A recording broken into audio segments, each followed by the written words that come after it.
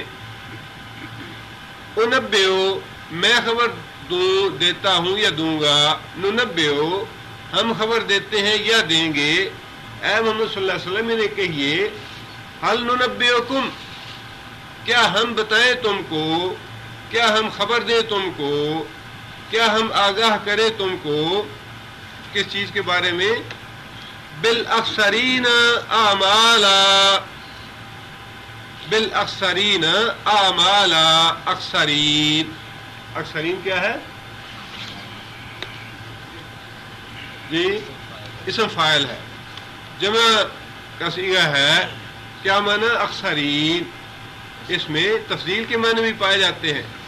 اکثرین بہت زیادہ خسارہ پانے والے۔ کیا تمہیں میں بتاؤں، کیا ہم تمہیں بتائیں، آگاہ کریں ان لوگوں کے بارے میں جو بہت زیادہ خسارہ پانے والے ہیں، بہت زیادہ خسارہ پانے والے، بہت زیادہ گھاٹا اٹھانے والے، بہت زیادہ نقصان پانے والے۔ کس معاملے میں؟ اعمالاً، اپنے اعمال کے معاملے میں، اپنے کرتوتوں کے معاملے میں، اپنے اعمال کے معاملے میں بہت زیادہ خسارہ اٹھانے والے ہیں، بہت زیادہ نقصان پانے والے ہیں۔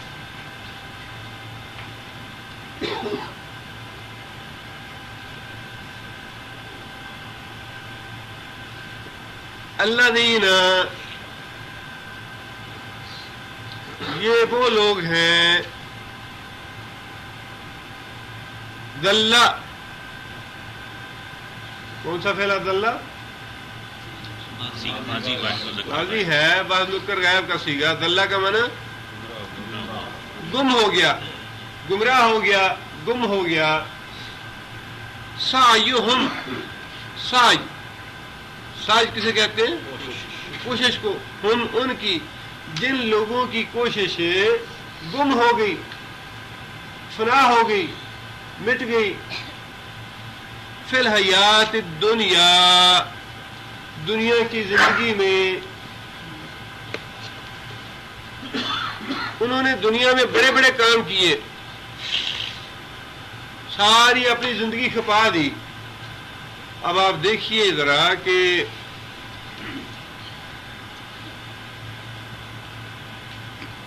دنیا داری کے اعتبار سے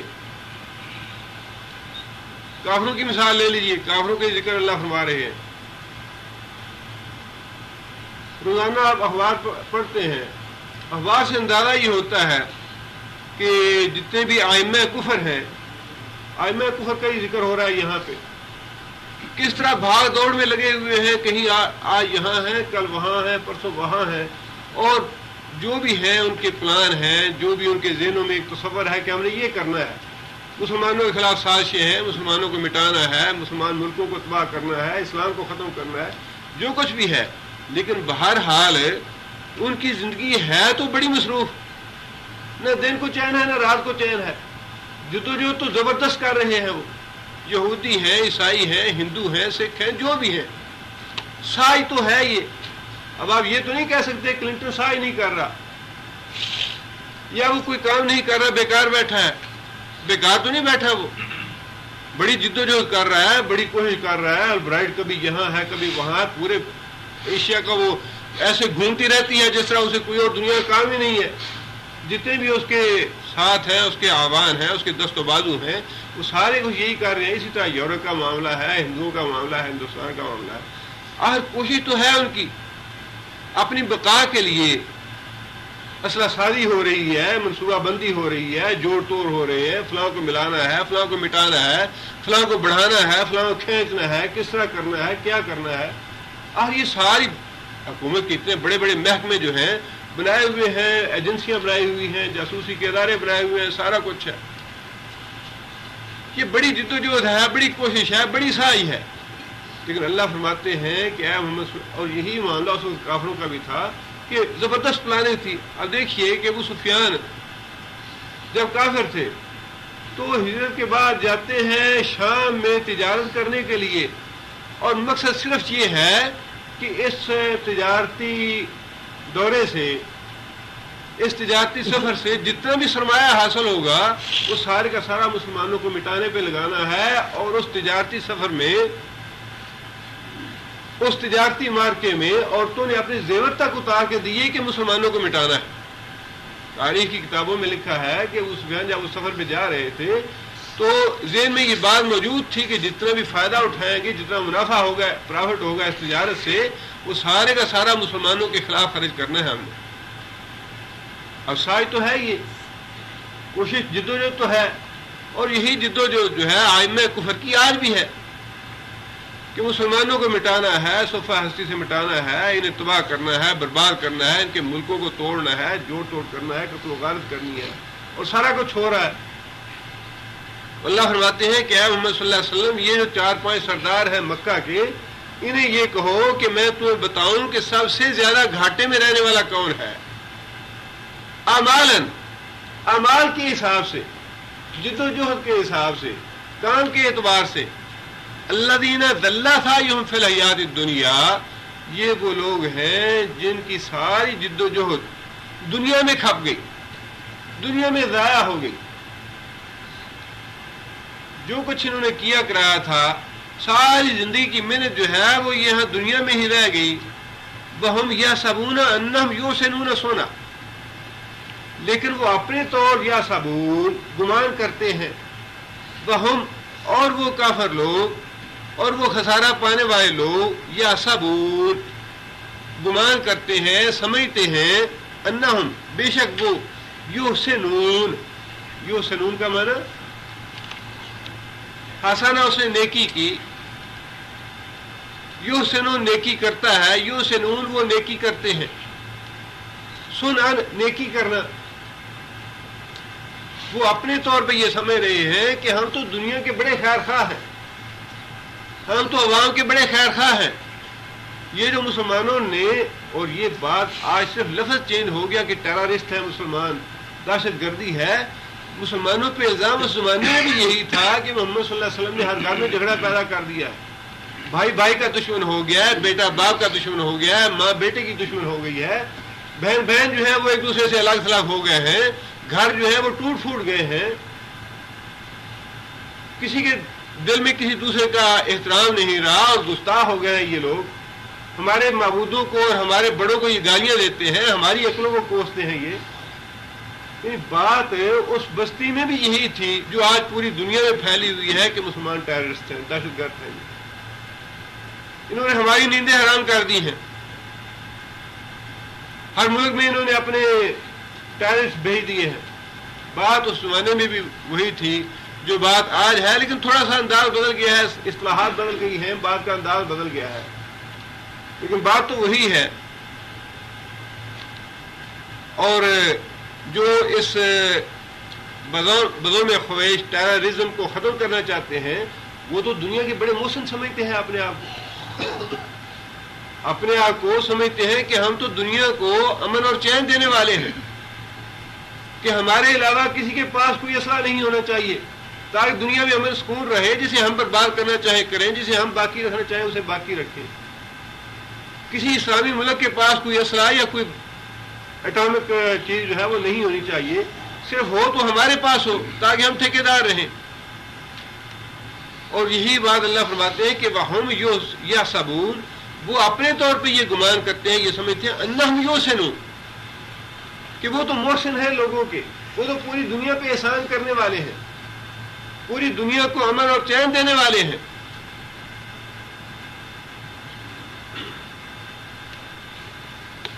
اللہ فرماتے ہیں اولئک الذین، اولئک کیا ہے یہ؟ اس میں اشارہ ہے جمع کے لیے، واحد کیا ہے اس کا؟ ذالک اولئک الذین، اسم موصولہ جمع کے لیے، کفروا، یہ وہ لوگ ہیں جنہوں نے کفر کیا، حالانکہ اپنے طور پہ وہ اس کام کو نیک کام سمجھ رہے، اس کام کو نیک کام سمجھ رہے ہیں کہ فلسطین میں فلسطینیوں کو مارو جتنا بھی ہو سکتا ہے، قتل و غارت کرو ان کی، اور سمجھتے ہیں کہ ہم یہ نیک کام کر رہے ہیں، ٹیررزم ختم کر رہے ہیں۔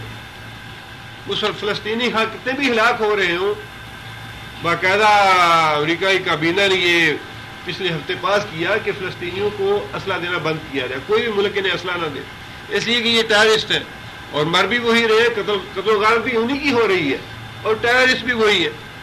اور اللہ فرماتے ہیں اولئک الذین کفروا بآیات ربہم، یہ وہ لوگ ہیں کفروا جنہوں نے کفر کیا بآیات ربہم، اپنے رب کی آیتوں کا۔ یہ ہے سب سے بڑا، بہت بڑا جرم کافر کا، اللہ کی آیتوں کا انکار کرنا، اللہ کی آیتوں کو جھٹلانا، اللہ کی آیتوں پہ ایمان نہ لانا۔ اللہ تعالیٰ کو بڑی شدید کوفت ہے اور غضب ہے اس آدمی پہ جو اللہ کی آیتوں کو نہ مانے، اللہ کے حکم کو جھٹلائے یا اللہ پہ ایمان نہ لائے۔ وَلِقَائِهِ، کفروا بآیات ربہم وکفروا لقائه، اور اس کی ملاقات کا بھی انکار کیا، اللہ کی آیتوں کا بھی انکار کیا، اور انکار کیا اس سے ملاقات کا بھی۔ اللہ کے ہاں حاضری کے جواب دہی کا تصور بھی نہیں ہے کہ بس اس دنیا میں جتنی بھی عیش کر لیں، جس طرح بھی اس دنیا میں زندگی بسر کر لیں، اس کے بعد کوئی کسی سے پوچھنے والا نہیں، کوئی حساب کتاب نہیں ہے۔ اللہ کے حضور لقاء کا کوئی تصور ہی نہیں ہے، اللہ سے ملاقات کا کوئی تصور ہی نہیں ہے۔ اب ایک تو زندگی ہے ائمہ کفر کی، ایک تو طرز عمل ہے ائمہ کفر کا مسلمانوں کے بارے میں، اور دوسرا آپ دیکھ لیجئے کہ ان ملکوں کے عوام کی زندگی کیسی ہے۔ ائمہ کفر کو چھوڑ دیجئے، وہاں پہ جا کے عوام کی دیکھ لیجئے سوچ کیسی ہے کہ ان کا اپنا جو مذہب ہے عیسائیت یا یہودیت، اسی کے مطابق لے لے، تب بھی ان کے ہاں قیامت کا کوئی تصور ہی نہیں ہے۔ جس طرح کی زندگی ہے ان کی زندگی میں جواب دہی کا تصور، قیامت کا تصور، دوبارہ زندہ ہونے کا تصور، اللہ سے ملاقات کا تصور ان کے اعمال میں سرے سے ہے ہی نہیں، سوائے شراب اور زنا کے۔ اس معاشرے میں کوئی دوسری چیز ہے ہی نہیں، دولت ہے، شراب ہے، زنا، یہ دو تین چیزیں ہیں۔ ساری زندگی یورپ کی اور امریکہ کی اور کافر کی انہی تین چیزوں کے گرد گھوم رہی ہے۔ دولت کیسے کمانی ہے؟ لوٹ کے کمانی ہے، فحاشی پھیلا کے کمانی ہے، بے حیائی پھیلا کے کمانی ہے، ملکوں کا بیڑا غرق کر کے قتل و غارت کر کے کمانی ہے، ملکوں پہ قبضہ کر کے کمانی ہے۔ کیسے کمانی ہے؟ ایسے کوئی تعلق نہیں، بس دولت کمانی ہے۔ اور عملی زندگی میں شراب اور زنا کے علاوہ کوئی تیسری چیز نہیں ہے۔ اللہ فرماتے ہیں کہ میری آیتوں کا بھی انکار کیا ان لوگوں نے، اور میری لقاء، میری ملاقات، میرے حضور جواب دہی کا تصور بھی نہیں ہے ان میں۔ اللہ فرماتے ہیں کہ فحابطت اعمالہم، فحابطت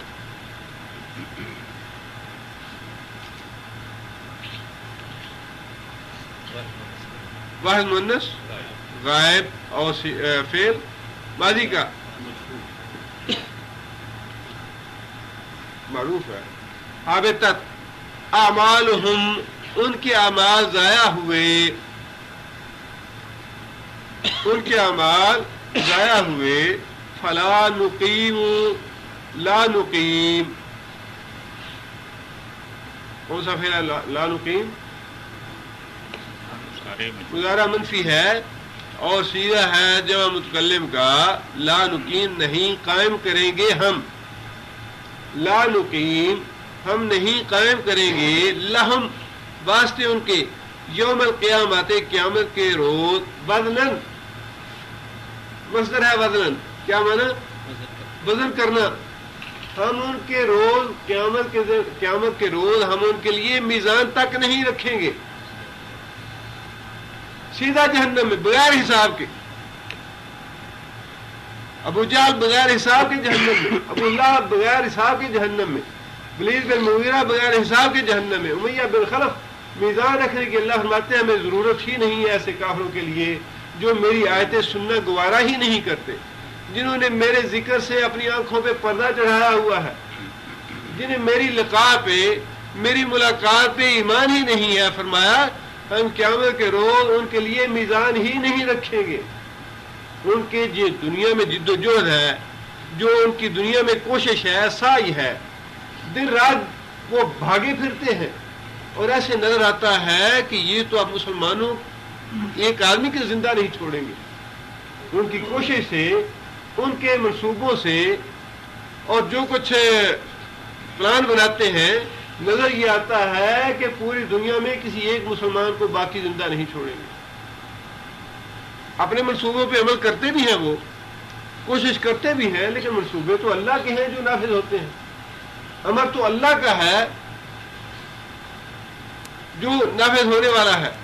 لیکن اللہ فرماتے ہیں کہ ان کی دنیا میں یہ ساری جد و جہد، یہ ساری کوشش، جتنی کچھ وہ کر رہے ہیں، یہ اتنی ہمارے نزدیک بے وقت ہوگی، قیامت کے دن بے قدر و قیمت ہوگی کہ ہم ان کو وزن کرنے کی ضرورت بھی محسوس نہیں کریں گے۔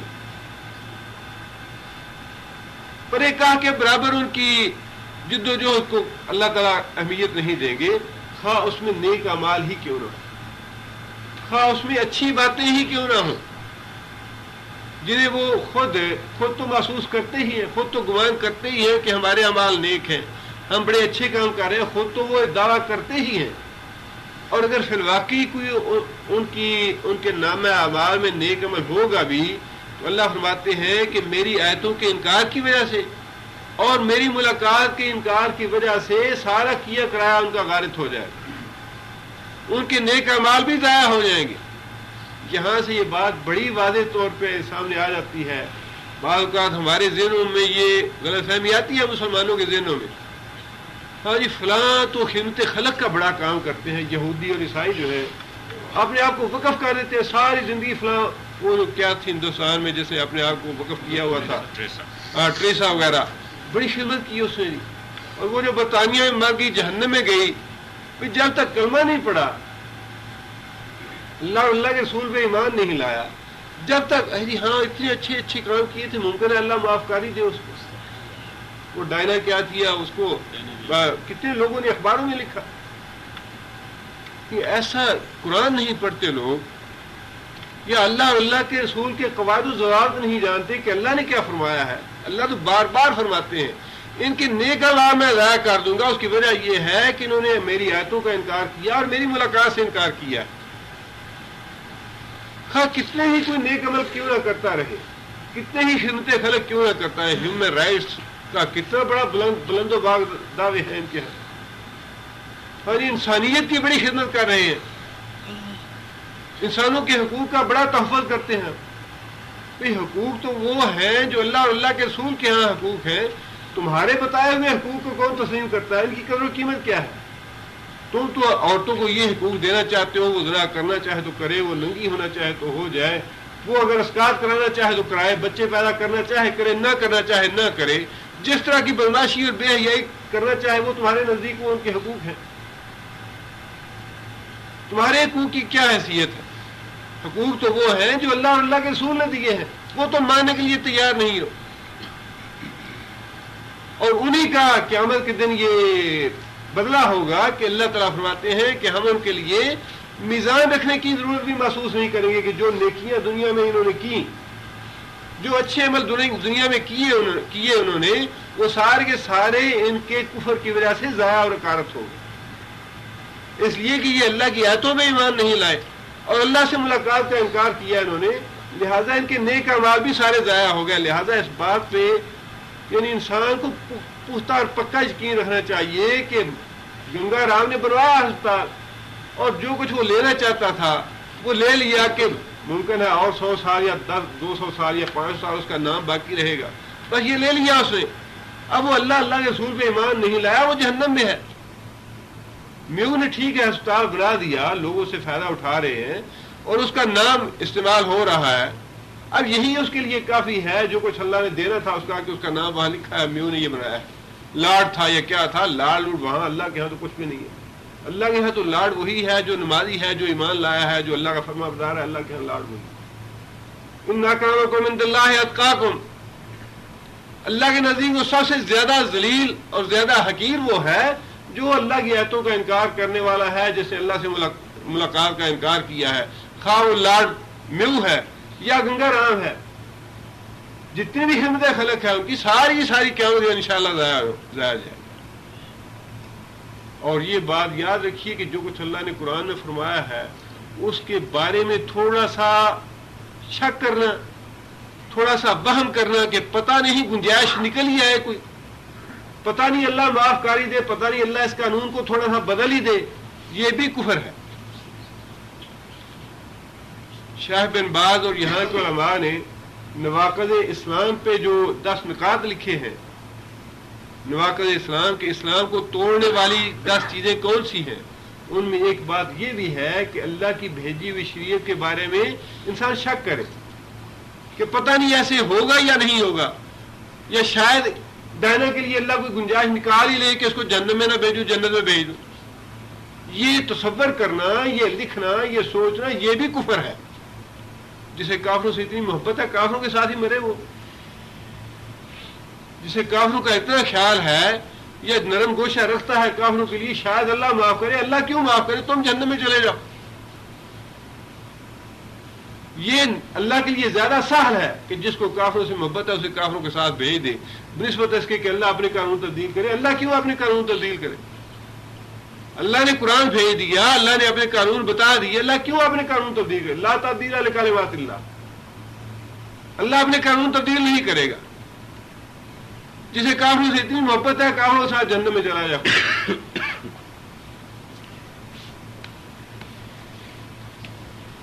آگے اللہ فرماتے ہیں ذالک جزاؤہم جہنم، ذالک یہ جزاؤہم ان کی جزا، ان کا بدلہ جہنم ہے. بما کفروا، سب سے پہلی فرد جرم یہ ہے کہ انہوں نے کفر کیا اللہ کی آیتوں کا، اللہ سے ملاقات کا. اور دوسری فرد جرم یہ ہے واتخذوا، اور بنائی انہوں نے، پکڑی انہوں نے، آیاتی میری آیتیں، و رسولی اور میرے رسول، ہزواً استہزاء، اردو میں لفظ استعمال ہوتا ہے. استہزاء کا معنی مذاق اڑانا، ٹھٹھا اڑانا. ہزواً مصدر ہے ٹھٹھا اڑانا. میری آیتوں کا، میرے رسولوں کا مذاق اڑایا انہوں نے. یہ ہے تو واضح طور پہ آیتیں کافروں کے لیے کہ ان کی سزا جہنم اس لیے ہے کہ انہوں نے میری آیتوں کا، میرے رسولوں کا مذاق اڑایا اور کفر کیا میری لقاء سے اور میری آیتوں سے. لیکن اس سے بہرحال یہ بات واضح ہے کہ شریعت کے احکام کا مذاق اڑانا جو ہے یہ کتنا بڑا جرم ہے. شریعت کے احکام کا مذاق اڑانا یا اس انداز میں ان کا تذکرہ کرنا کہ اس سے اس کی تحقیر ہوتی ہو، اس سے اس کی تخفیف ہوتی ہو، بہت بڑا جرم ہے. ہمارے ہاں بعض چیزیں شریعت کی ایسی ہیں کہ جن پہ گفتگو کرتے ہوئے ہمارے اکثر پڑھے لکھے لوگ بھی غیر محتاط ہو جاتے ہیں. داڑھی ہے، مسواک ہے، ٹخنوں سے کپڑا اونچا رکھنے کا معاملہ ہے. بلکہ پچھلے دنوں تو شاید یہ 2-3 ہفتے پہلے 4 ہفتے پہلے کی بات ہے، اردو نیوز میں ایک مضمون بھی ایک صاحب نے لکھا، اب خاموش نہیں رہا جاتا، اس کا عنوان تھا یہ. اس میں ایک مصری ہے صحافی، انہوں نے جو روس کی نئی 9 مسلم ریاستیں ہیں ان کا دورہ وغیرہ کیا، اور اس میں بعض سیمینار وغیرہ اور کانفرنس وغیرہ تھیں وہ اٹینڈ کی. اس کے بعد انہوں نے مضمون لکھا جو شرق الاوسط میں چھپا. اصل مضمون تو نہیں دیکھا میں نے، واللہ عالم کیا اس کے الفاظ ہیں یا کیا انداز ہے اس کا، لیکن جو اس کا اردو ترجمہ چھپا ممکن ہے آپ لوگوں میں سے بعض نے پڑھا ہو یا ذہن میں ہو وہ. اس میں انہوں نے سلفیت پہ بہت شدید تنقید کی کہ بعض سلفی حضرات جو ہیں 9 مسلم ریاستوں میں جا کے جس انداز کی تبلیغ کر رہے ہیں وہ بڑی سخت نقصان دہ ہے مسلمانوں کی. یہ اس کا لب لباب تھا. اور اس میں انہوں نے جو باتیں لکھی وہ یہ تھیں کہ یہ سلفی حضرات جو ہیں وہاں جا کے تبلیغ کرتے ہیں کس بات کی کہ سگریٹ پینا حرام ہے، تصویر کشی جو ہے یہ حرام ہے، اور پانچوں سے ٹخنوں سے کپڑا جو ہے یہ اوپر رکھو، اور مسواک جو ہے یہ کرو، اور اس طرح کی جو باتیں ہیں یہ جا کے لوگوں کو بتاتے ہیں. اور اس سے لوگوں میں منافرت پیدا ہو رہی ہے، اور وہاں پہ تصوف جو ہے وہ تو عرصہ دراز سے چلا آ رہا ہے، اور تصوف کی وجہ سے ہی لوگوں میں جو تھوڑا بہت دین باقی تھا وہ باقی تھا. وہاں جا کے انہوں نے اب سلفیت کی اور دوسری تبلیغ شروع کر دیا، جیسے بڑا نقصان ہو رہا ہے. اور ساتھ مترجم جو تھے انہوں نے بڑی زیادتی کی ترجمہ کرتے ہوئے یہاں تک انہوں نے الفاظ لکھے کہ اگر بہت ہی شوق ہے تصویر کشی کے خلاف اور موسیقی کے خلاف اور سگریٹ نوشی کے خلاف کرنے کا، تو جاگ اڑا کے عرب ملکوں میں یہ کام کیا جا سکتا، منہ سے جاگ اڑا کے یہ کام عرب ملکوں میں، یا کچھ اس طرح کے الفاظ ہیں جو انہوں نے استعمال کیے مترجم نے. اب ایک تو انہوں نے سنتوں کا واضح طور پہ مذاق اڑایا، جو اصل مضمون تھا اس کے بارے میں ہمیں پتہ نہیں ہے وہ کیا تھا، لیکن اس مضمون میں صاف طور پہ نظر آ رہا تھا کہ سنتوں کی کتنی زیادہ تحقیر کی گئی. دوسرا، سلفیت کا انہوں نے خاصی مذمت بھی کی اور اس کا مذاق بھی اڑایا کہ سلفی حضرات جو ہیں بڑے تنگ ذہن ہیں، اور انہیں اتنا شعور یا اتنا فہم نہیں ہے کہ جو 9 مسلم ریاستیں ہیں ان میں جا کے تبلیغ یا دعوت کس بات کی کرنی چاہیے یا کیا کرنی چاہیے. بہرحال اس کا نتیجہ تو یہ ہوا کہ اس جیسے ملک میں اللہ تعالیٰ یہاں کے علماء کرام کو جزائے خیر دے، اللہ تعالیٰ اپنی رحمتوں سے نوازے ان لوگوں کو. اپنی بہت سی کمزوریوں کے باوجود، کمزوریاں ہر جگہ پہ ہیں، لیکن الحمدللہ اللہ کا فضل و کرم ہے کہ ابھی تک خیر غالب ہے. اور عقیدے کے معاملے میں یہ لوگ فی الواقع کوئی چیز برداشت نہیں کرتے. عقیدے کے معاملے میں، توحید اور اتباع سنت کے معاملے میں یہ حضرات بالکل کوئی بات برداشت نہیں کرتے. اللہ تعالیٰ جزائے خیر دے ہمارے بھائی عبدالمالک مجاہد کو. انہوں نے اسی مضمون کا ترجمہ کروا کے یہاں کے بعض ذمہ دار علماء کرام کو بھجوایا، اور بات جو ہے وہ وزیر داخلہ کے بیٹے تک پہنچ گئی. الحمدللہ اس کا نتیجہ یہ ہوا کہ اردو نیوز کے ایڈیٹر اور جو مترجم تھے دونوں کا خروج لگ گیا اس مضمون کی وجہ سے. اب اللہ تعالیٰ معاف کرے، یہ چیز اور جو جس آدمی نے ترجمہ کیا ہے وہ ایک بہت بڑے عالم دین کے بیٹے ہیں، بہت بڑے عالم دین کے بیٹے. اب اللہ تعالیٰ معاف کرے، اس طرح کی جو صورتحال ہے مسلمانوں میں استہزاء والی نبی صلی اللہ علیہ وسلم کی سنتوں کی، یہ اس کا معاملہ یہاں تک پہنچ گیا ہے کہ لکھتے ہوئے بھی کوئی تکلف محسوس نہیں کرتا، یا کوئی تعمل محسوس نہیں کرتا، یا کوئی اپنے دل میں کسک محسوس نہیں کرتا کہ اگر کسی نے کوئی غلط بات لکھی ہے تو اس کو چھپانا چاہیے اس حوالے سے، نہ کہ اس کو اور بڑھا کے اس کی اور مبالغہ آرائی کر کے اس کو چھاپ دیا جائے. یہ تو بہت بڑا جرم ہے. اللہ اور اللہ کے رسول کا استہزاء کرنا. جنگ تبوک پہ جب جا رہے تھے تو منافقوں نے استہزاء کیا مسلمانوں کا. یہ سورہ توبہ میں اللہ تعالیٰ نے اس کا تذکرہ فرمایا ہے.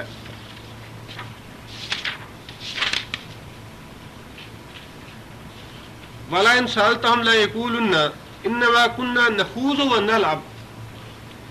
بات یہ تھی کہ منافقوں نے ویسے تو نکلنے کو جی نہیں چاہ رہا، گرمی بھی تھی، فصل کا زمانہ تھا اور سفر بھی دور کا تھا. منافق لوگ نکلنے کے لیے تیار نہیں تھے. ساتھ تو انہوں نے خود بھی یہ ان کے دل میں کھوٹ تھی اور ساتھ مسلمانوں کا استہزاء بھی کیا کہ ہاں جی انہوں نے بھی رومیوں کو عربوں جیسا سمجھ لیا ہے کہ جس طرح عربوں کو شکست دے دی اسی طرح رومیوں کو بھی شکست دے دیں گے. جب جائیں گے ان کا سامنا ہوگا تو پتہ چلے گا کیسے ان کے ساتھ نپٹتے ہیں یہ. اور ایک دوسرے آدمی نے کہا کہ بھائی مزہ ہی آ جائے کہ اگر ان کے ہاتھ اور پاؤں جو ہے باندھ کے ان کو قیدی بنایا جائے. اور اسی طرح ایک اور منافق نے کہا کہ اگر ان کے 2-4 جوتے بھی لگا دیے جائیں تو اور بھی مزہ آئے. یعنی یہ تبصرے تھے، یہ استہزاء تھا منافقوں کا نبی صلی اللہ علیہ وسلم کے بارے میں اور صحابہ کرام کے بارے میں. اور اللہ تعالیٰ نے قرآن مجید میں آیت نازل فرمائی وَلَا إِن سَأَلْتَهُمْ لَيَقُولُنَّ. اگر تم ان سے سوال کرو گے کہ تم نے یہ باتیں کیوں کی تو یہ کہیں گے إِنَّمَا كُنَّا نَخُوضُ وَنَلْعَبُ کہ یا رسول اللہ ہم تو بس ایسے ہی کھیل تماشا کر رہے تھے، تفریح تباہ کر رہے تھے، وقت گزاری کے لیے باتیں کر رہے تھے. قُلْ أَبِاللَّهِ وَآيَاتِهِ وَرَسُولِهِ كُنْتُمْ تَسْتَهْزِئُونَ. اے محمد صلی اللہ علیہ وسلم نے کہیے اباللہ، کیا اللہ کے ساتھ، وآیاتہ اس کی آیتوں کے ساتھ، ورسولہ اس کے رسولوں کے ساتھ ہی تمہیں کھیل تماشا ملتا تھا. تفریح تباہ کے لیے اور کوئی چیز نہیں ملی تمہیں دنیا کی. تم نے تفریح تباہ کرنی تھی، کھیل کرنا تھا تو اللہ کے ساتھ، اللہ کے رسول کے ساتھ، اللہ کی آیتوں کے ساتھ ہی کرنا تھا. اللہ فرماتے ہیں لا تعتذروا قد کفرتم بعد ایمانکم. اب معذرت نہ کرو، تم ایمان لانے کے بعد کفر کر چکے. استہزاء جو ہے خواہ مسواک کا ہو، لوٹے کا ہو، مسلح کا ہو یا مسجد کا ہو، کسی بھی چیز کا جس کا تعلق اسلام سے ہے، دین سے ہے، اللہ کے رسول سے ہے، اس کا استہزاء جو ہے انسان کو دائرہ اسلام سے خارج کر دیتا ہے. آج سے 5-6 سال پہلے کی بات ہے، ہمارے ایک پنجاب کے گورنر صاحب تھے، اللہ تعالیٰ معاف کرے، اس نے یہ بات کی کہ ہم اپنے بچوں کو مولوی بنا کے ان کے ہاتھ میں لوٹا مسلح نہیں پکڑانا چاہتے. ٹھیک ہے، نہیں پکڑانا چاہتے، جوتے کھاؤ. ساری دنیا میں ذلیل اور رسوا ہو رہے ہیں. اب وہی گورنر صاحب بھی اور پرائم منسٹر بھی اور وزیر اعلیٰ بھی ذلیل اور خوار ہو رہے ہیں. اور انہیں باتوں کی وجہ سے ہو رہے ہیں 50-53 سال سے کہ تم نے حدود کے مذاق اڑائے. کہ اس زمانے میں چور کے ہاتھ کاٹیں گے تو مہذب دنیا ہمیں کیا کہے گی. اللہ سے بڑا مہذب کون ہے؟ اسلام. دین اسلام سے زیادہ مہذب کون ہے؟ جتنی طہارت اسلام سکھاتا ہے، جتنے قواعد اور ضوابط اسلام نے تمہیں بتائے ہیں، اسلام کے علاوہ تو حیوانیت ہے جو بھی ہے. کافروں کا جو معاشرہ ہے حیوانوں کا معاشرہ ہے، انسانوں کا معاشرہ تو نہیں ہے. جس معاشرے میں پاکی پلیتی کا کوئی تصور ہی نہیں ہے، جس معاشرے میں ماں کا پتہ نہیں، باپ کا پتہ نہیں، بیٹے کا پتہ نہیں، وہ انسانوں کا معاشرہ ہے یا حیوانوں کا معاشرہ ہے؟ جانوروں کا وہ تو جنگل ہے. تہذیب اور تمدن اور ترقی تو اللہ اور اللہ کے رسول نے سکھائی ہے.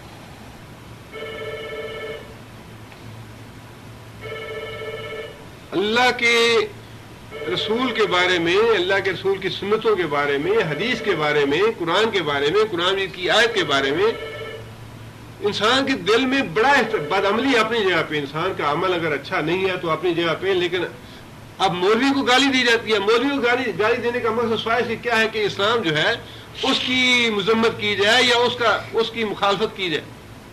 پھر مولوی کیا کرتا ہے؟ بیچارہ مسجد میں جا کے اذان دیتا ہے، تمہیں آگے کھڑا ہو کے نماز پڑھاتا ہے اور تمہارے مردوں کی جنازے پڑھاتا ہے، یہی کرتا ہے. اس کو گالیاں دیتے ہو. گالیاں دینے کا مقصد کیا ہے کہ اسلام پہ معاذ اللہ لعنت کیا ہے. حدود کا مذاق اڑانے کا مطلب کیا ہے؟ اور اب تو جی 50% عورتیں جو ہیں وہ تو اسمبلی میں بھی ہونی چاہیے، 50% کونسلر بھی ہونی چاہیے، ہر انتخاب میں 50% عورتیں ہونی چاہیے، سیٹیں رکھ دی ہم. پردے کا تصور ہی نہیں ہے. اللہ نے فرمایا کہ وقرن فی بیوتکن، عورتیں جو ہیں وہ اپنے گھروں میں قرار پکڑیں، پردہ کر کے نکلیں اگر کسی ضرورت سے نکلنا ہے. اب وہ تو تصور ہی نہیں رہا. وہ تو زمانہ 1400 سال پہلے کا زمانہ تھا، اس زمانے میں ممکن تھا، آج تو ممکن ہی نہیں ہے. ترقی کیسے کریں گے ہم پردہ کر کے؟ اب یہ جو باتیں ہیں یہ اسلام کے دائرے سے خارج کرنے والی ہیں. لقد کفرتم بعد ایمانکم، ایمان لانے کے بعد تم کفر کر چکے ان چیزوں کا مذاق اڑانے سے.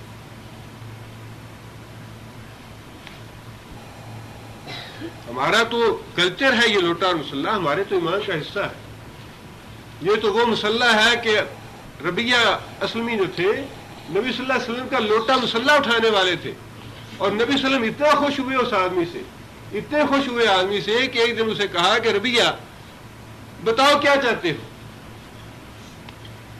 کیا تمہاری خواہش ہے؟ ربیہ کہنے لگے کہ میں نے نبی صلی اللہ علیہ وسلم سے عرض کی یا رسول اللہ مجھے ایک دن دے دیجیے، میں آپ کو کل بتاؤں گا کیا چاہیے مجھے. ربیہ کہتے ہیں میں ساری رات سوچتا رہا، فلاں کے پاس اتنا مال ہے، حضرت عثمان ہے، حضرت عبد الرحمن بن عوف ہیں، دنیا بھی ہے، بیوی ہے، بچے ہیں، جاگیریں ہیں، زمین ہے، کھیتی باڑی ہے، تجارت ہے، کاروبار ہے، یہ مانگ لوں یہ مانگ لوں. پھر ربیہ کہتے ہیں کہ مجھے یہ سوچ آئی کہ میں نبی صلی اللہ علیہ وسلم سے ایسی چیز مانگوں جو ہمیشہ باقی رہنے والی ہے. یہ تو ساری چیزیں فنا ہونے والی ہیں، کاروبار ہے، بزنس ہے، ڈالر ہے، ریال ہے، دولت ہے، دنیا ہے، بیٹے ہیں، بیوی ہے، سب کچھ جدا ہو جائے گی، سب ختم ہو جائیں گے. مجھے کوئی ایسی چیز مانگنی چاہیے نبی صلی اللہ علیہ وسلم سے جو ہمیشہ باقی رہنے والی ہے. چنانچہ دوسرے دن گیا، نبی صلی اللہ علیہ وسلم نے پوچھا ربیہ کیا سوچا ہے؟ حضرت ربیہ کہنے لگے یا رسول اللہ مجھے جنت میں آپ کی رفاقت چاہیے، جنت میں آپ کی رفاقت چاہیے. اور یہی ربیہ ہے نبی صلی اللہ علیہ وسلم کا مسلح لوٹا اٹھانے والا. یہ تو ہمارا کلچر ہے. مسجد کا مینار، مسجد کے مسلح، مسجد کے لوٹے، اذان، یہ تو ہمارا کلچر ہے، یہ تو ہمارا دین اور ہمارا ایمان ہے. جو آدمی ان کا مذاق اڑائے گا اس کا اسلام سے کیا تعلق؟ اسے تو کافروں کے ساتھ مل جانا چاہیے. اور پھر جو سنتیں ہیں نبی صلی اللہ علیہ وسلم کی، ٹخنوں سے اونچا رکھنے کا حکم میں نے تو نہیں دیا، یا کسی بادشاہ نے تو نہیں دیا، یا کسی گورنر یا کسی پریزیڈنٹ نے تو نہیں دیا. یہ حکم تو اس کا ہے کہ جو اللہ کے حکم سے بولتا ہے. یہ تو اللہ نے حکم دیا ہے کہ ٹخنوں سے اونچا کرو کپڑا. اب جو جہنم میں جانا چاہتا ہے جائے. اللہ کے رسول نے فرمایا کہ جو ٹخنوں سے نیچے والا کپڑا ہے جہنم میں جائے گا. کپڑا تو نہیں جائے گا، کپڑے والا بھی جائے گا ساتھ. مسواک کا حکم کس نے دیا ہے؟ یہ داڑھی رکھنے کا حکم کس نے دیا ہے؟ اگر داڑھی رکھنے والے سے کوئی غلطی ہو گئی تو غلطی انسان میں ہے. ہیومن نیچر، انسان سے غلطی ہوتی ہے، لیکن اس سے داڑھی کا مذاق اور استہزاء کہاں سے آ گیا؟ اور یہ داڑھی رکھ کے یہ کام کرتے ہیں. ان چیزوں کے بارے میں بڑی احتیاط کرنی چاہیے. کوئی بھی نبی صلی اللہ علیہ وسلم کی ایک حدیث ہمیشہ ذہن میں رکھیے. نبی صلی اللہ علیہ وسلم نے فرمایا کہ بعض اوقات انسان کی زبان سے ایسی بات نکل جاتی ہے کہ انسان زمین اور آسمان کے درمیان جتنا فاصلہ ہے اس سے زیادہ بھی گہرائی میں جہنم میں چلا جاتا ہے. زمین اور آسمان کے فاصلے سے کہیں زیادہ گہرائی میں چلا جاتا ہے جہنم میں. انسان کو پتہ ہی نہیں چلتا کہ میں نے زبان سے کیا بات نکالی. دین کے بارے میں، قرآن کے بارے میں، اللہ کے رسول کے بارے میں بڑا غیرت مند ہونا چاہیے انسان کو. ایسی صحبت، ایسے دوست، ایسے لوگ جو خدا خواستہ ایسی باتیں کرنے والے ہوں ان کی صحبت میں بیٹھنا نہیں چاہیے، ان سے تعلق نہیں رکھنا چاہیے. کہیں ان کی دوستی میں، کہیں ان سے باتیں کرتے ہوئے انسان کی زبان سے کوئی ایسی بات نہ نکل جائے جیسے اللہ اور اللہ کا رسول ناراض. اللہ فرماتے ہیں جہنم ان کی سزا اس لیے ہے کہ واتخذوا آیاتی و رسلی ہزوا، انہوں نے میری آیتوں کا اور میرے رسولوں کا مذاق اڑایا۔ آگے اللہ فرماتے ہیں کہ ان الذین آمنوا، وہ لوگ جو ایمان لائے، وعملوا الصالحات، اور نیک عمل کیے، کانت لہم، ہے واسطے ان کے، جنات الفردوس، فردوس کی جنتیں، فردوس کے باغ، نزلاً، بطور مہمانی۔ یہاں بھی اللہ تعالیٰ نے نزلاً کا لفظ استعمال فرمایا۔ کافروں کے لیے بھی اللہ نے فرمایا کہ جہنم ان کے لیے نزلاً، مہمانی ہے، اور اہل جنت کے لیے بھی اللہ نے فرمایا کہ جنت الفردوس ان کے لیے نزلاً ہے۔ یہاں پہ اللہ تعالیٰ نے ان کی عزت افزائی کے لیے یہ لفظ استعمال فرمایا ہے، جبکہ کافروں کے لیے بطور تنزیہ لفظ استعمال کیا گیا ہے۔ جنت الفردوس کے بارے میں نبی صلی اللہ علیہ وسلم نے فرمایا کہ یہ جنت کی سب سے اعلیٰ ترین درجہ ہے، جنت کے وسط میں ہے، جنت کا اعلیٰ ترین درجہ ہے، اور اس سے اوپر اللہ کا عرش ہے۔ جب اللہ سے جنت مانگو تو جنت الفردوس مانگا کرو۔ جنت کی ساری نہریں جو ہیں جنت الفردوس سے ہی نکلی ہوئی ہیں۔ فرمایا کہ جو لوگ ایمان لائے ہیں اور نیک عمل کرنے والے ہیں، اللہ تعالیٰ کے ہاں ان کی مہمانی جنت الفردوس سے ہوگی۔ خالدین فیہا لا یبغون عنہا حولا، خالدین کیا ہے؟ خالدین اسم فاعل ہے، ہمیشہ رہنے والے، فیہا اس میں، جنت میں، لا یبغون کیا ہے؟ یہ لا یبغون مضارع منفی ہے، لا یبغون، یبغا کا معنی لا یبغا وہ نہیں چاہے گا، لا یبغون وہ نہیں چاہیں گے، لا یبغون جنتی نہیں چاہیں گے، انہا ہا کی ضمیر جنت کے لیے، فردوس کے لیے، اس جنت سے، اس فردوس سے، ہیوالن تحویل، تحویل کا معنی ڈائیورشن، پھرنا، یعنی اس جنت سے کبھی بھی پھرنا پسند نہیں کریں گے، نکلنا پسند نہیں کریں گے، ہمیشہ ہمیشہ کے لیے وہاں رہیں گے۔ اللہ فرماتے ہیں کہ اس میں اتنی زیادہ نعمتیں ہوں گی، کبھی انسان کا دل اکتائے گا نہیں۔ یہاں اس دنیا میں بھی ہوتا ہے عموماً، ایک چیز کھاتے کھاتے بھی، جو بنی اسرائیل تھے وہ بھی یہی معاملہ تھا ان کا، یا اللہ یہ تو کھاتے کھاتے جی اکتا گیا ہے، اب کوئی ہمیں آسمانوں سے چیز آنی چاہیے ہمارے لیے، منو سلوا کھاتے کھاتے اب کوئی اور چیز دے ہمیں۔ اب یہ انسان کی طبیعت ہے کہ ایک چیز سے انسان اکتا جاتا ہے، انسان تبدیلی چاہتا ہے، لیکن اللہ فرماتے ہیں کہ جنت جو ہے وہ ایسی نعمتوں بھری ہوگی کہ ہمیشہ رہنے کے باوجود کبھی بھی انسان وہاں سے نکلنا نہیں چاہے گا، یا اللہ اس جنت سے نکال کے اب کسی اور جنت میں بھیج دے۔ کسی نئی جنت کا انسان کو خواہش پیدا نہیں ہوگی، ایسی اللہ کی وہاں پہ نعمتیں ہوں گی، ایسا اللہ تعالیٰ انسانوں کو سکون دیں گے وہاں پہ، ایسی راحت محسوس کریں گے جنتی لوگ۔ فرمایا کہ وہاں سے کبھی بھی نکلنا پسند نہیں کریں گے، دل اکتائے گا نہیں جنتیوں کا۔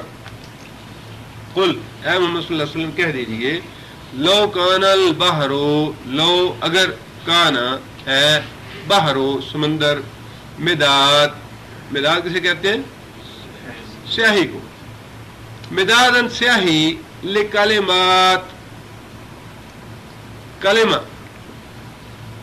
ویسے تو بات ہے اس کا معنی، لیکن یہاں اللہ تعالیٰ کی طرف منسوب ہے یہ لفظ، لہذا اس کا معنی ہے تعریف کا کلمہ، تعریف کی بات، کلمات تعریف کے کلمے، ربی میرے رب کے، لنفد البحر، نفدہ، نفدہ کا معنی ختم ہو جانا، لنفد البحر ختم ہو جائے سمندر، قبل اس سے پہلے، ان یہ کہ تنفدا، تنفدا کون سا فعل ہے؟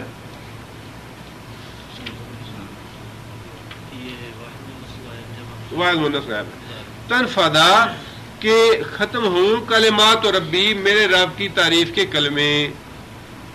اگر سمندر سیاہی بن جائے اور اس سیاہی سے اللہ کی تعریف لکھنی شروع کی جائے، اللہ فرماتے ہیں لنفد البحر، سمندر ختم ہو جائے لیکن اللہ کی تعریف کے کلمے ختم نہ ہوں۔ بعض اوقات انسان سوچتا ہے، یا بلکہ جب ہم چھوٹے تھے یا ذہن میں بات نہیں آتی تھی اس وقت ہم سوچتے تھے کہ شاید اللہ تعالیٰ نے یہ بات لوگوں کو بتانے کے لیے کہی ہے، ورنہ کہاں ایک اتنا بڑا سمندر اور اس کے ساتھ لکھنا شروع کر دیا جائے تو سمندر ختم ہو جائے تو اللہ کی تعریف کے کلمے ختم نہ ہوں۔ لیکن اب اگرچہ ابھی وہ شعور تو نہیں ہے جو اللہ تعالیٰ کی ذات کا انسان آ سکتا ہے یا آنا چاہیے، لیکن جو اللہ نے فہم اور شعور عطا کیا ہے قرآن مجید کو پڑھنے کے بعد، اس سے کم از کم اتنی بات تو ذہن میں آتی ہے کہ فی الواقعی اللہ تعالیٰ کی صفات اتنی زیادہ ہے کہ پھر واقعی سمندر ختم ہو سکتا ہے۔ آپ اندازہ لگائیے نا، کوئی ایک صفت اللہ کی، ایک تو وہ 99 نام ہے توصیفی جو حدیث میں آئے ہیں، ان کے علاوہ اللہ تعالیٰ کی بے شمار صفات ہیں، اور ان میں سے کوئی ایک صفت ہی آپ روز ازل سے لے کے لکھنی شروع کر دیجئے کہ اللہ تعالیٰ ہر آدمی سے خبیر ہے، خبردار۔ اب دیکھیے کہ ایک وقت میں کتنے کروڑوں انسان ہیں جو زندگی بسر کر رہے ہیں، اللہ تعالیٰ ان کی حاجات سے خبردار ہے، ان کی نیتوں سے، ان کی ضرورتوں سے، ان کی موت سے، ان کی زندگی سے، ان کے باپوں سے، ان کے بیٹوں سے، ان کے دادے سے، پردادے سے، کس چیز کا ریکارڈ ہے جو چیز اللہ تعالیٰ کے ہاں لکھی ہوئی نہ ہو یا جو اللہ تعالیٰ کے ذاتی علم میں نہ ہو۔ کس کو بھوک لگی ہے، کس کے پاس زیادہ ہے، کس کے پاس کم ہے، کسی کس چیز کی بیماری ہے، کون چیز چاہتا ہے، کس کی تمنا کیا ہے، آرزو کیا ہے، اور پھر حتیٰ کہ انسان کا جسم جو ہے اس میں کیا کمی ہے، کیا اس میں نشانات ہیں، بال ہیں، کتنے بال ہیں، تعداد کتنی ہے، ایک ایک چیز، کوئی ایسی چیز کا تصور کر لیجئے کسی بھی چیز کا، وہ ساری کی ساری اللہ تعالیٰ سے باخبر ہے۔ جب سے دنیا بنی ہے اور جب تک یہ دنیا قائم رہے گی، اسی چیز کو آپ لکھتے جائیے کہ ایک آدمی کے بارے میں اللہ تعالیٰ کا علم جو ہے وہ کتنا وسیع ہے۔ ایک آدمی کے بارے میں ایک آدمی کس طرح اللہ تعالیٰ سے باخبر ہے۔ اب یہی دیکھ لیجئے کہ ہمیں تو اخباروں سے خبر ملتی ہے، فلسطین میں یہ ہو رہا ہے، کشمیر میں یہ ہو رہا ہے، فلپائن میں یہ ہو رہا ہے، الٹیریا میں یہ ہو رہا ہے، ہمیں پتہ چلتا ہے، لیکن اللہ تعالیٰ جو ہے وہ تو پوری دنیا کے حالات سے پوری طرح واقف ہے، دل کے ارادوں سے واقف ہے، اور اربوں ارب ہر انسان ہیں، اور پھر جو مر چکے ہیں ان کی ذرے سے اللہ واقف ہے۔ جو کروڑ سال پہلے انسان مرا، اس کے ذرات کون سی مٹی نے کھائے، قیامت کے دن جب انسان پیدا ہوں گے، حدیث کے الفاظ ہے یہ، زمین کہے گی کہ یا اللہ جو تو نے امانت مجھے دی تھی وہ پوری کی پوری امانت یہ تیرے ہاں سپرد ہے، یعنی جو مٹی نے ذرے کھائے ہوں گے انسان کے گوشت کے، نبی صلی اللہ علیہ وسلم فرمایا کہ یہ ریڑھ کی ہڈی جو ہے یہ باقی رہتی ہے، باقی سارا جسم انسان کی مٹی کھا جاتی ہے۔ زمین واپس کرتے ہوئے اللہ سے یہ گزارش کرے گی یا اللہ یہ تیری امانت جو تو نے مجھے سپرد کی تھی، یہ تیری امانت پوری کی پوری واپس، کسی ایک آدمی کا بھی ایک ذرہ بھی باقی نہیں رہ جائے گا زمین میں، اور وہ سارا کا سارا اللہ اس سے باخبر ہے۔ صرف ایک اللہ کی صفت ایسی ہے کہ جس کا تصور کرنے سے تصور نہیں کر سکتا انسان، اور لکھنے سے وہ لکھی نہیں جا سکتی، اور کہاں اللہ تعالیٰ کی کروڑ صفات ہیں، ان کو واقعی اگر لکھنا شروع کر دیا جائے، پوری دنیا کے انسان لکھنا شروع کر دیں، تو پھر واقعی ایک سمندر نہیں، ساری دنیا کے سمندر یا اتنے ہی اور بھی لائے جائیں تو اللہ تعالیٰ کی صفات پوری نہیں ہو سکتی۔ اس میں یہ نہ سمجھیں کہ شاید اللہ نے مبالغہ کیا ہے، اللہ تعالیٰ نے قطعاً کوئی مبالغہ نہیں کیا اس بات میں، بلکہ یہ بالکل 100% حقیقت ہے کہ اللہ تعالیٰ کی صفات اتنی زیادہ ہے کہ سمندروں کی سیاہی جو ہے وہ نہ کافی ہے اللہ کی صفات کو لکھنے کے۔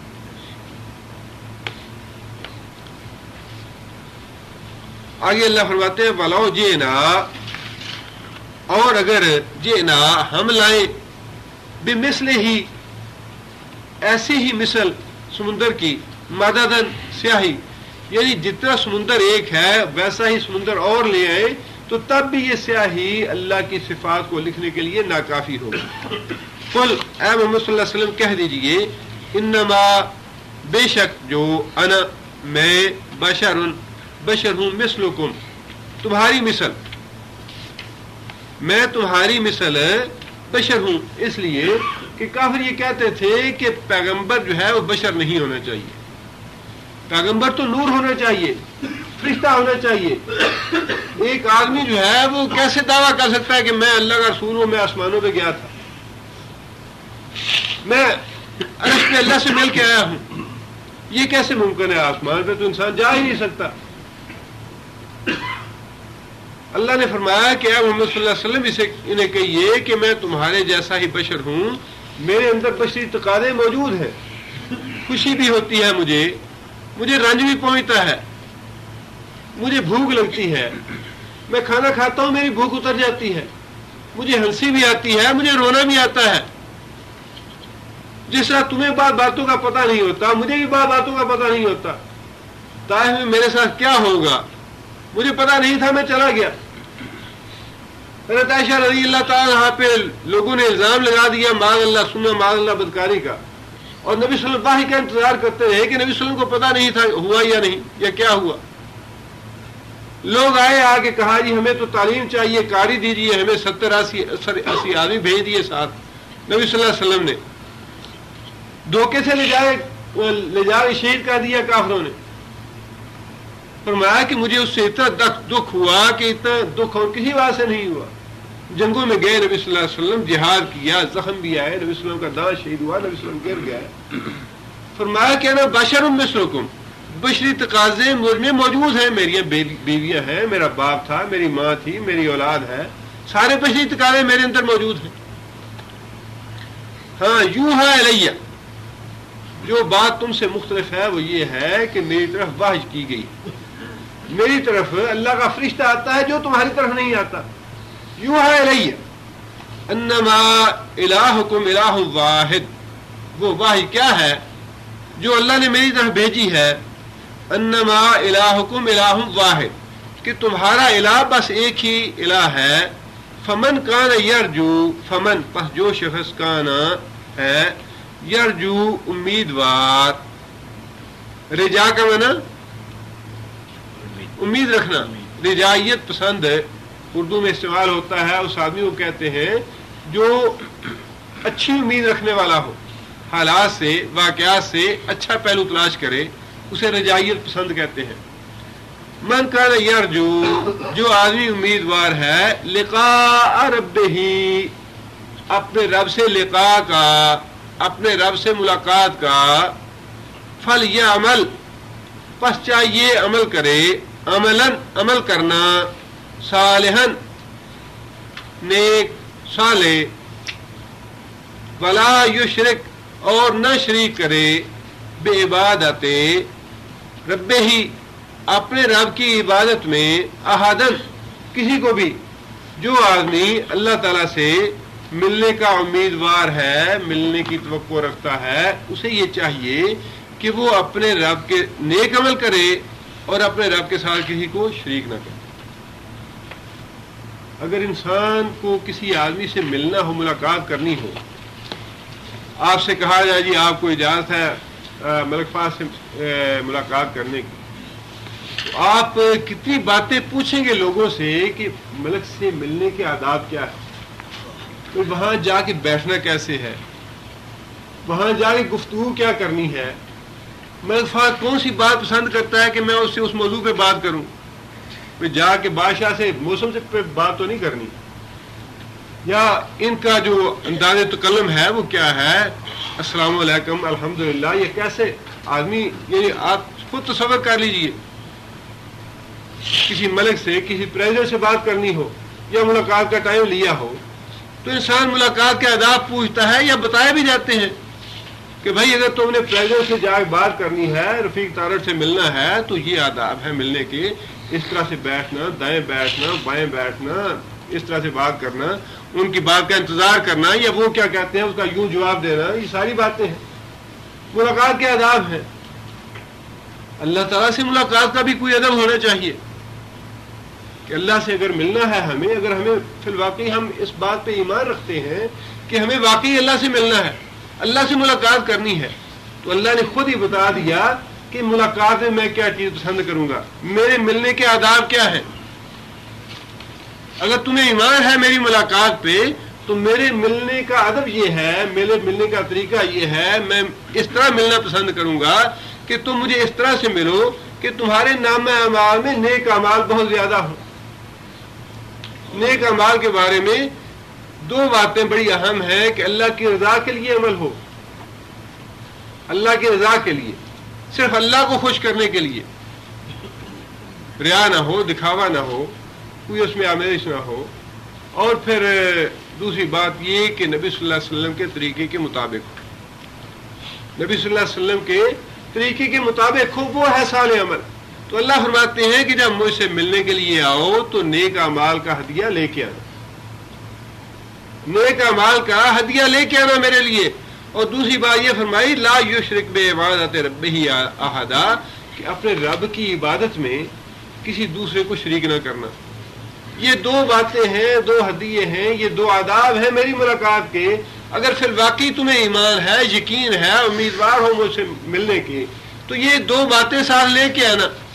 تمہاری عزت ہوگی، تمہارا احترام ہوگا، تمہیں اجر و ثواب ملے گا ان کا، تم پہ میری رحمتیں ہوں گی، میرا فضل و کرم ہوگا۔ یہ سارا مضمون اللہ تعالیٰ نے کفار مکہ کے سوالوں کا جواب دینے کے بعد اس سارے مضمون کو اکٹھا کر دیا کہ بھائی جس بات کا تمہیں غرور ہے تمہیں مبارک ہو۔ یہ رئیس بننا اور یہ امیر ہونا، کبیر ہونا اور آئمہ بننا اور سرداری ملنی اور سپر پاور بننا اور یہ ساری چیزیں جو ہیں یہ تم اپنے پاس رکھو۔ جو چیز مجھے پسند ہے وہ یہ ہے کہ اللہ کی آیتوں پہ ایمان لاؤ، اللہ کے رسول کی اطاعت اور فرما برداری کرو، تمہارے نامہ اعمال میں صالح عمل ہو، میرے ساتھ کسی کو شریک نہ کیا۔ اگر مجھ پہ میرے ساتھ ملنے کی امید ہے، ایمان ہے، تو یہ چیزیں اپنے ساتھ لے کے آنا۔ یہ چیزیں اس وقت بھی اللہ تعالیٰ نے ائمہ کفر کو، قریش مکہ کو ان کے سوالوں کے جواب دینے کے بعد ارشاد فرمائیں، اور یہی احکام جو ہے ہمارے لیے بھی ہیں۔ اللہ تعالیٰ سے دعا ہے کہ اللہ تعالیٰ ہمیں عمل کرنے کی توفیق عطا فرمائے۔ سبحان ربک رب العزۃ عما یصفون والسلام علی المرسلین والحمد للہ رب العالمین۔